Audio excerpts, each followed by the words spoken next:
Au fil des pages de Jeanne Orient et Le pain des Français de Xavier Leclerc aux éditions Gallimard. Le pain des Français, ou dirons-nous le levain de la mémoire.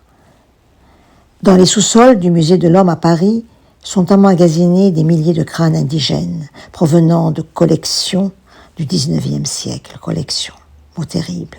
Le narrateur Xavier Leclerc lui-même découvre parmi ces cartons empilés le crâne numéroté d'une fillette kabyle de 7 ans. Il l'appellera Zora.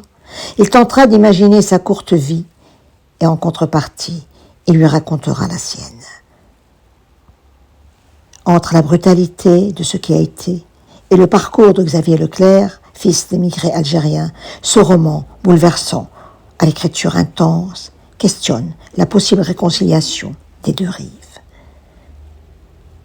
Zora devient alors, pour Xavier Leclerc, une figure pivot, un fantôme fragile autour duquel il va tisser un roman intime et historique. En imaginant sa vie interrompue, sa lumière arrachée trop tôt, Xavier Leclerc redonne un nom, une voix, une dignité à l'une de ses innombrables victimes effacées. Zora, c'est l'enfant oublié, c'est l'enfance trahie, assassinée, et toujours sans sépulture. Dans cette veillée au plus près de Zora, Xavier Leclerc tente un chemin de réconciliation.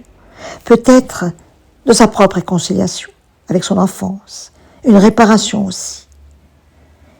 Il tente de réparer l'offense faite au père, cet homme sans titre, il en avait fait un livre, venu de Kabylie en France, un homme sans titre qui a travaillé toute sa vie dans une usine de Normandie.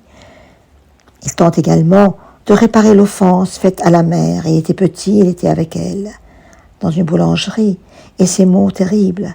Vous venez manger le pain des Français. Le pain des Français. Et cette question qui fend le texte comme un coup de lame, à qui appartient le pain et qui en décide? Et le pain rompu devient le symbole d'une exclusion douce, banalisée, à l'école, dans les regards, dans les relents de l'histoire. Et cette question cicatrice toujours, quelle rançon devrions-nous payer pour enfin nous libérer? Crie Xavier Leclerc. À travers cette double trajectoire, celle de Zora, la petite fille du musée, et celle du narrateur, l'enfant vivant mais en décalage, Leclerc dresse un tableau nuancé, bouleversant, de l'identité française contemporaine. Le colonialisme n'est pas ici une abstraction du passé. Il est une blessure vivante, transmise de génération en génération, parfois même à l'insu de ceux qui la portent. Mais Xavier Leclerc, que l'on ne se trompe pas, écrit un livre d'amour, un livre de gratitude.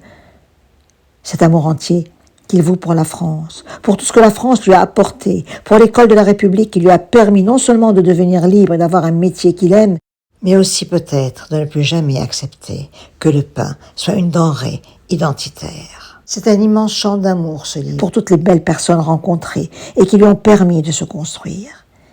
Mais l'amour donne aussi le droit de poser des questions. Il donne le droit de raconter un peu de sa vie, de raconter les images d'un pays natal, celui de la petite Zora, parce que lui, Xavier, est français, il est chez lui ici, malgré tout ce qu'on peut penser.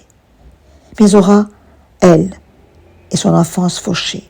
Zora, elle ne sait pas qu'elle est dans un musée, que son crâne est venu de Kabylie comme une curiosité, elle ne sait pas qu'elle est sans sépulture. Alors Xavier Leclerc lui raconte la douceur de l'air de là-bas, la beauté du crépuscule, les fleurs, la montagne et le soleil.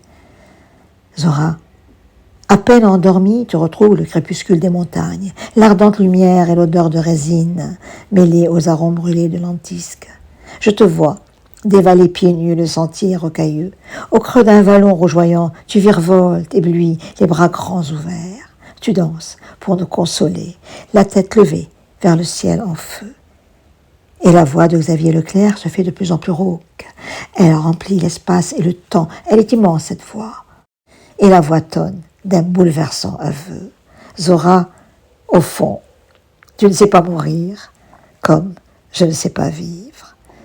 Oui, Zora, tu ne sais pas mourir, comme Xavier Leclerc ne saurait pas vivre, sans avoir terminé de raconter ce qui lui tient à cœur, sans peut-être avoir terminé de raconter une histoire où le pain serait au centre d'une table d'amour, où tout le monde serait peut-être rassemblés.